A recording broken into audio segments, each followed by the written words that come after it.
This episode of Simple Civics Greenville County is brought to you by Dolly Parton's Imagination Library, providing free books to children 0 to 5 throughout Greenville County. To sign up, visit greenvillefirststeps.org/freebooks. That's greenvillefirststeps.org/freebooks.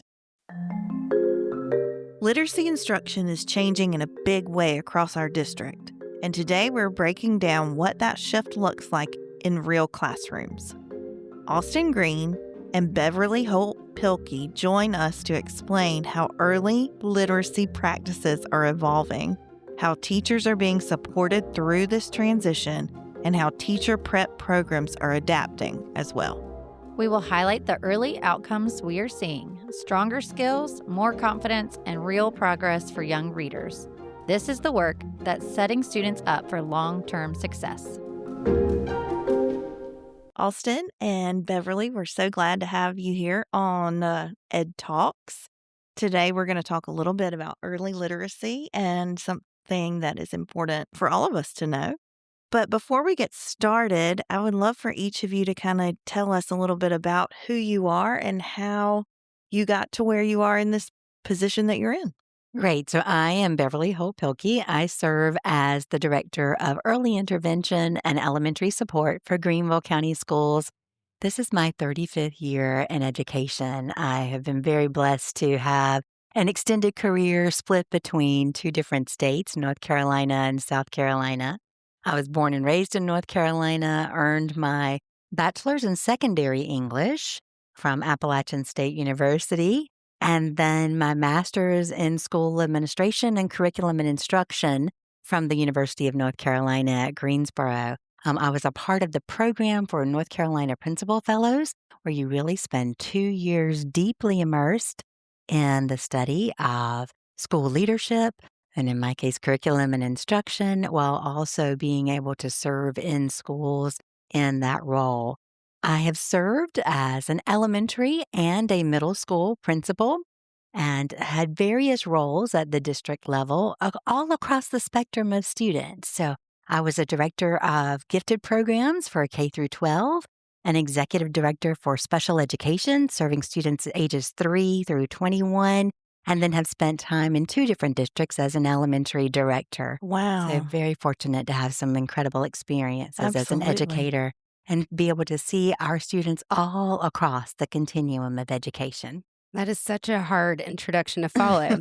My name is Austin Greene. I am coordinator of special academic programs in the GCS Academics Department. I am a proud product of Greenville County Schools. Went to Lake Forest League in Wade Hampton. At Wade Hampton, I was in the teacher cadet program and really found my love for teaching and committed to being a teaching fellow at USC Upstate.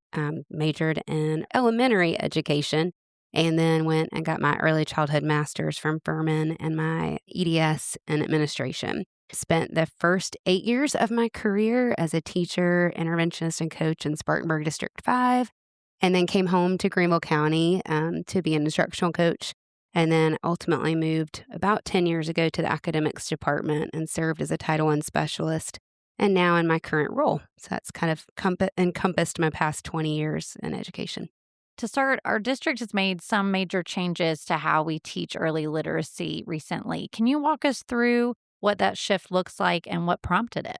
When we think about changes in literacy instruction, we can go back to the National Reading Panel's 2000 report that highlighted those big 5 components of literacy, looking at phonological awareness, phonics, fluency, vocabulary, and comprehension, and really emphasizing that systematic, explicit instruction, especially in the areas of phonemic awareness and phonics. So thinking about phonological awareness, understanding that the sounds in spoken language mean something, we're especially when we're talking about manipulating those individual sounds, those phonemes, and the phonics in terms of those relationships between letters and sounds, fluency, making sure that we can read text accurately, but also quickly and with expression, vocabulary, being able to unlock the meaning of those unknown words,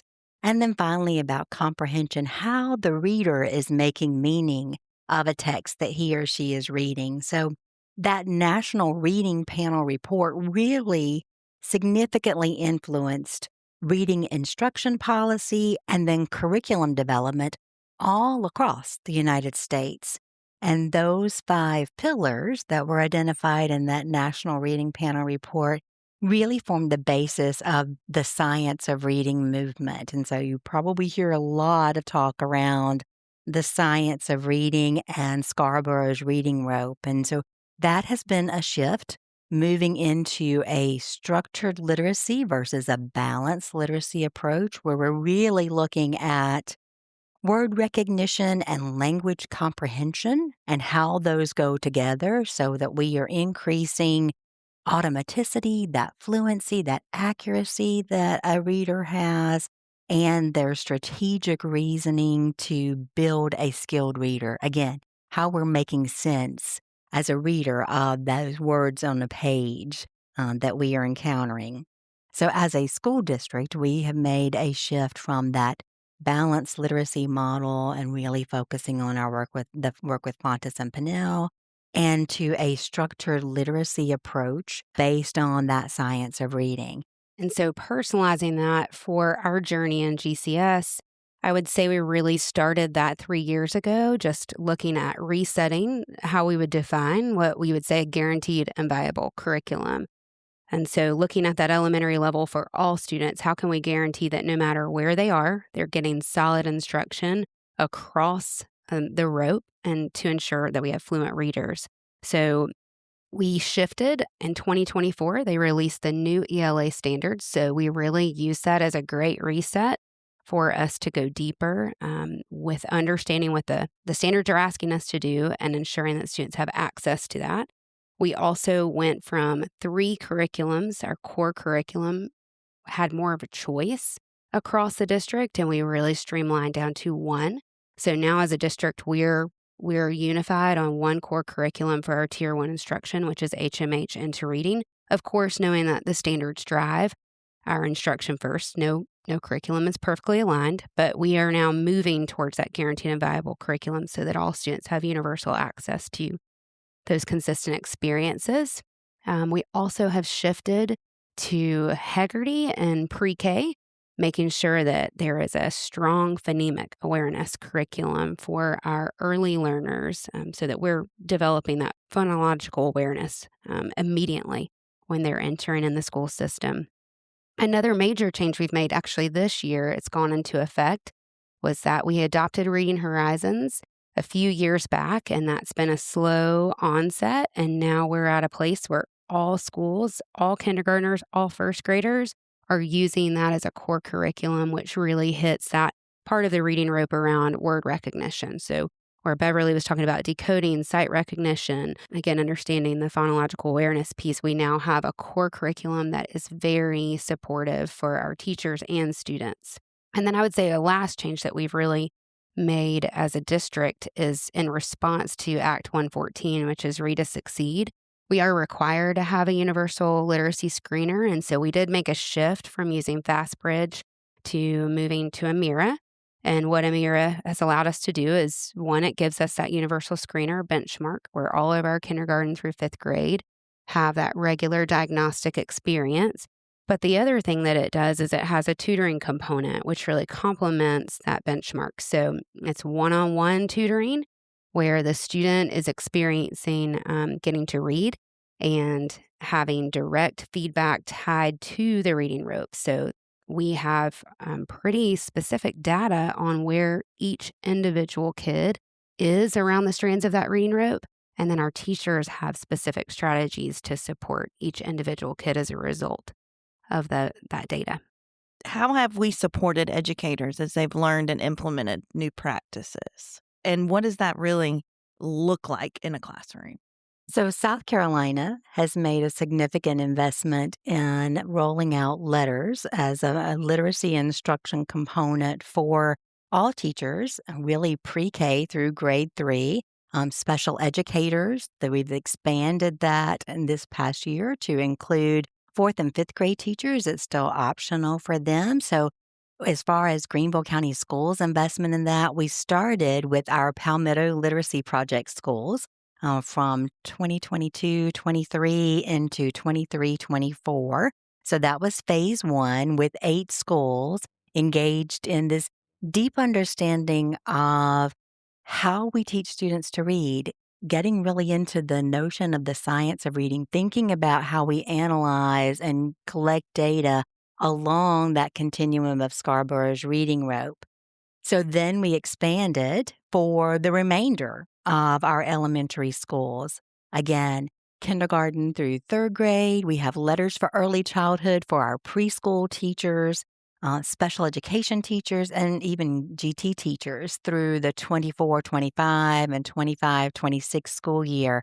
We are getting to that point as of January where we will have that critical mass of all of those teachers who are really working with students around those foundations, learning to read grade levels through the training that's offered through LETRS. And so there are lots of things that come with that. It's not just the teachers gaining the knowledge, participating in online and in-person training, but also engaging in bridge to practice activities where they can take this new professional learning and implement it with students and see how they are responding to it. We see some really nice correlations with the training around LETRS to accompany the training about Reading Horizons that Austin spoke about just a moment ago, and certainly that clear alignment with our universal literacy screener, Amira, in terms of actually giving a teacher a snapshot of where a child is along the reading rope and what specific skills they may need in each of those areas. So we really had that focus on our pre-K teachers with letters with early childhood, really wrapping up in the 24-25 school year.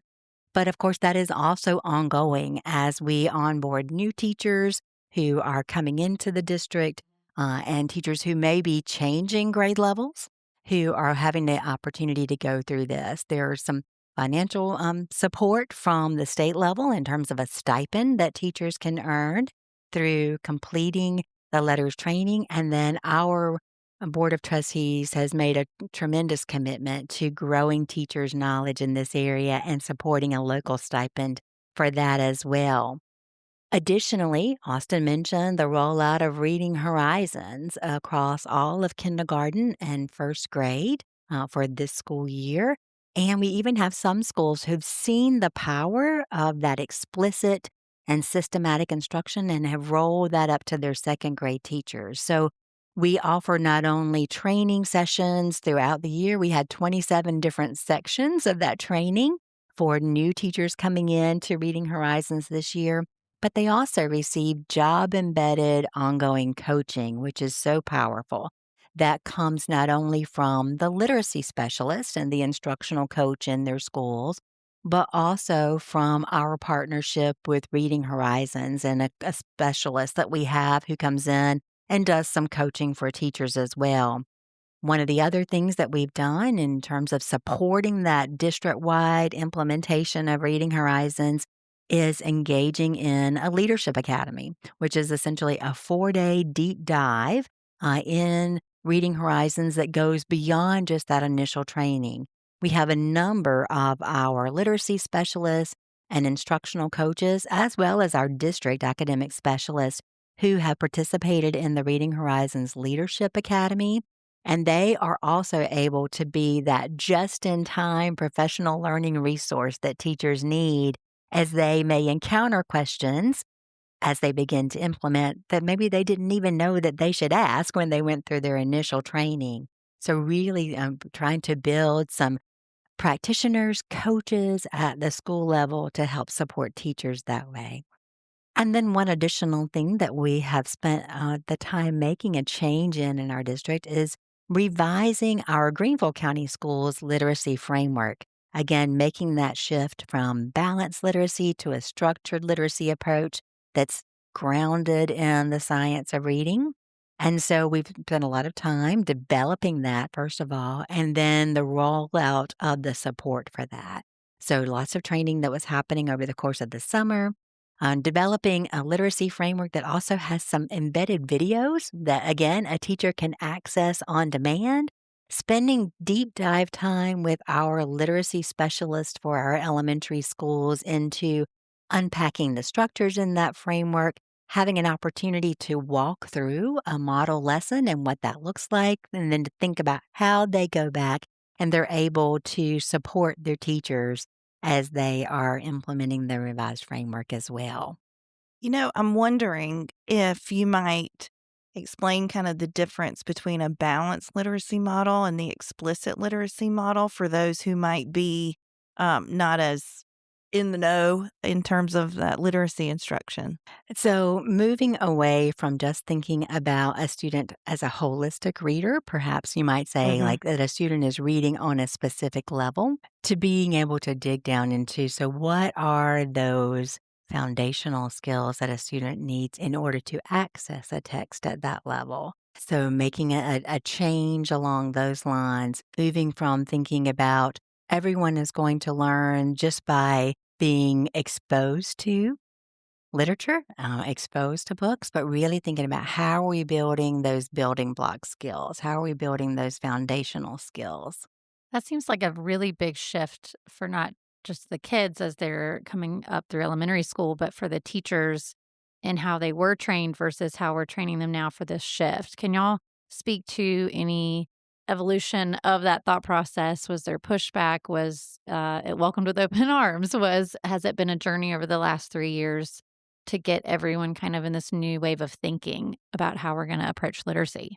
I think anytime that you make a change or you have a significant shift such as this, it takes time. Again, when you're moving away from perhaps something that a way I've taught for many years and perhaps even had some success with, you encounter some resistance perhaps, or just some uncertainty about, I'm just not sure what this looks like. So the support from the state level too, in terms of that deep professional learning, the fact that we have 2024 South Carolina ELA standards that were revised and really reflect a lot of those foundation of reading skills in the standards. I think that helps to support the shift so that it's not something that's just happening locally, but that really is a shift that's occurring statewide and that it's based on all of these things that we've been learning about.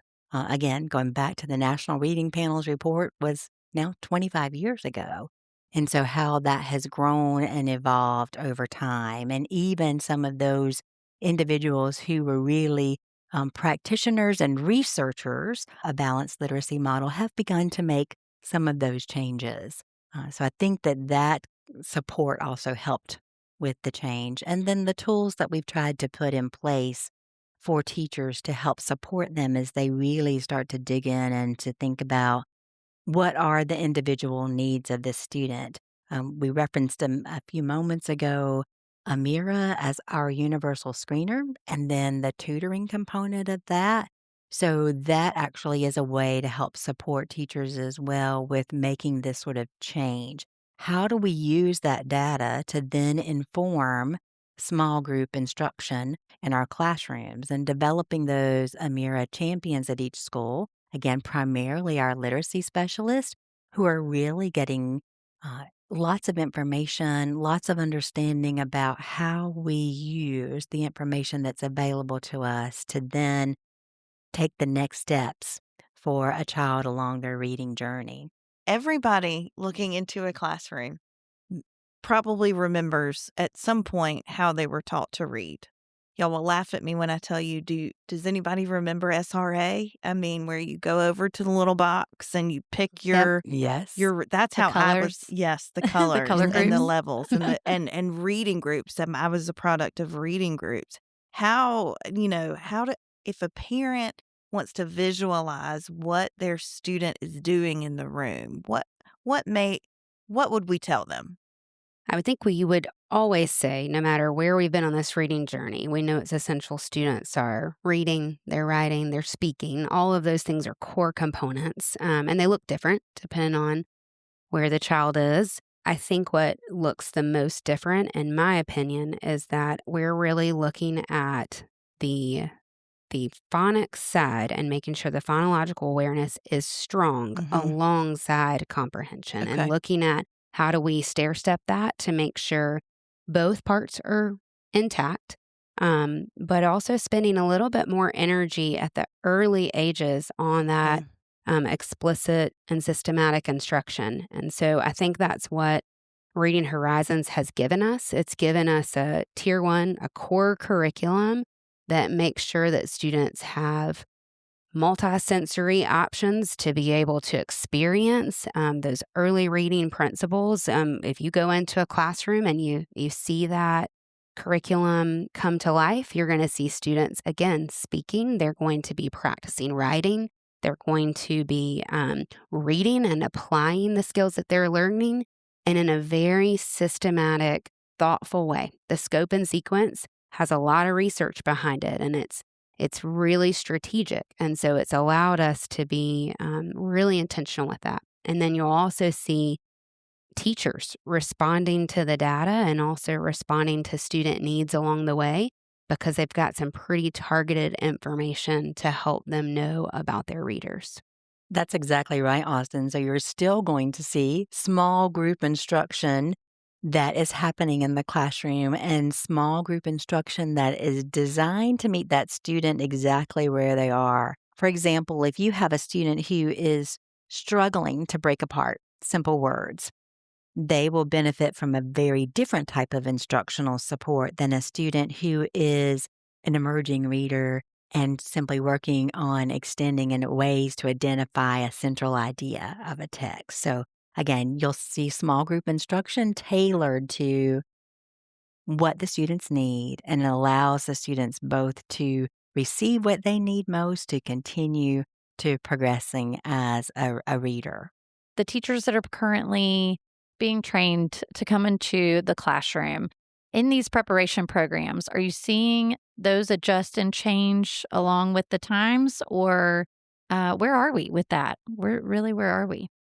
We are seeing some change. So Act 114, which is the South Carolina Read to Succeed legislation, not only was about what's happening in our K through 12 settings, but also what's happening as a part of teacher preparation programs. And so part of that legislation indicates that our pre-service teacher candidates who are seeking their certification in early childhood, elementary, or special education must complete a 12-hour course sequence in literacy that is including instruction in those major components of the reading process, again, aligned with the science of reading, going back to the foundations of the National Reading Panel's report, and having opportunities to apply those experiences in their field opportunities. So their internships that they're doing, their student teaching experiences.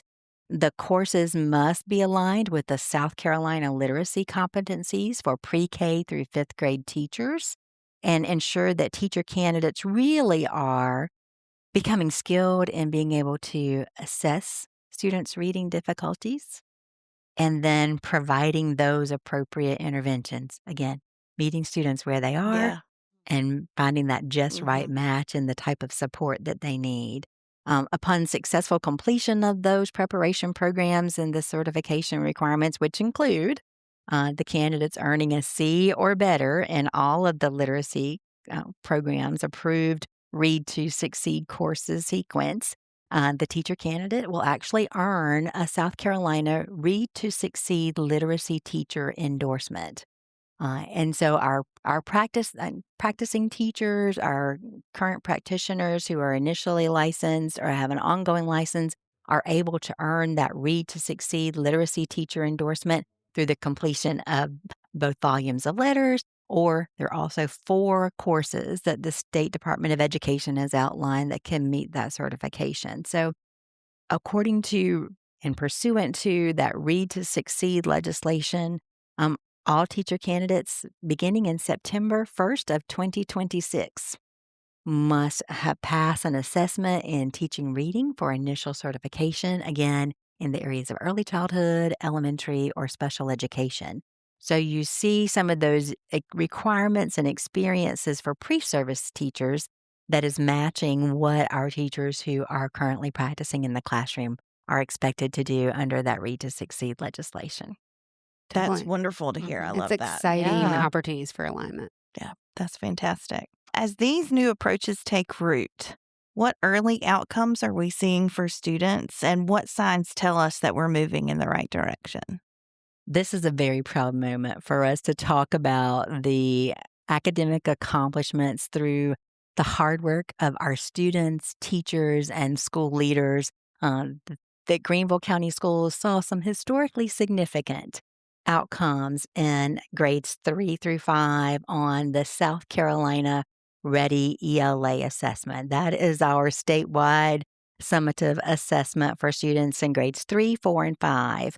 And in ELA, we saw gains across grade 3, 4, and 5, much higher even than the gains that happened across the state. So that all 3 of those grade levels, we had more than 70% of our students who were meeting proficiency. So that's a great feeling and a great moment that really goes back to all of the hard work that our educators have put in terms of really digging deeply into honing their craft and their skill in reading instruction for students, the hard work that students are putting in as well. So I'm very proud of the work that has happened in Greenville County Schools and those outcomes for our students, because that's what we know is the most important thing, that our students are high achieving and achieving at high levels so that they are ready for the next thing that comes along for them. They're always ready for that next level.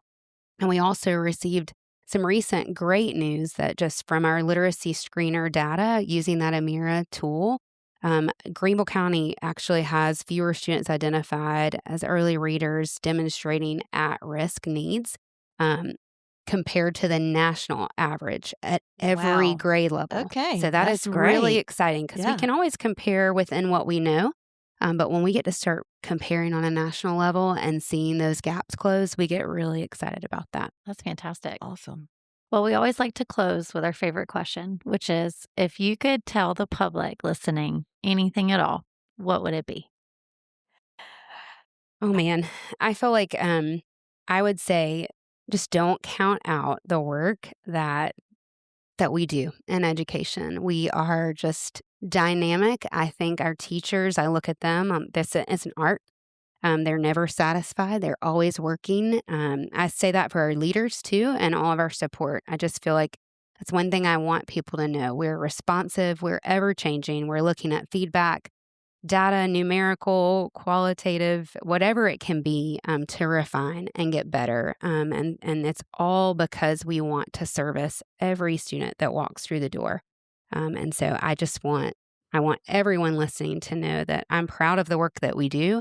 But more importantly, I can guarantee you we will do anything to help students succeed.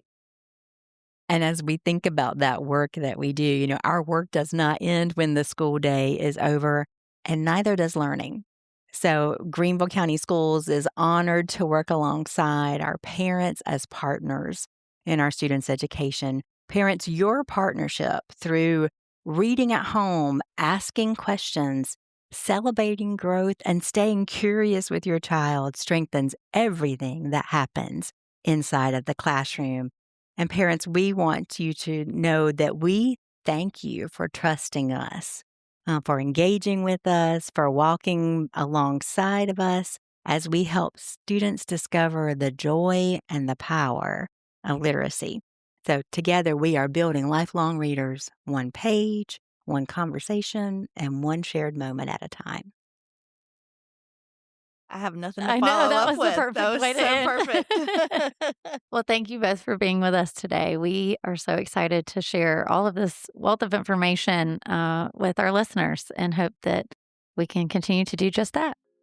That's Thank you right. for having Thank us. you so much for the opportunity to be here and to talk about the great things that are happening in Greenville County Schools. Thank you. Thank you for joining us for today's conversation. We're Mary Leslie Anderson and Aaron Rigo with Rooted Consulting. Until next time, keep nurturing school culture. and keep growing strong roots in your community. Simple Civics EdTalks is a joint project of Greater Good Greenville, Greenville First Steps, and public education partners Greenville County. Hi, Simple Civics Greenville County listeners, Nathaniel here. If you've made it this far, then we think you'll really love our newsletter. Sign up for bonus content, updates, and more right in your inbox. Look for the link in the description that says newsletter to sign up, or visit us at simplecivicsgreenvillecounty.org. Find the link in the menu that says newsletter and sign up there. We'll see you again next week.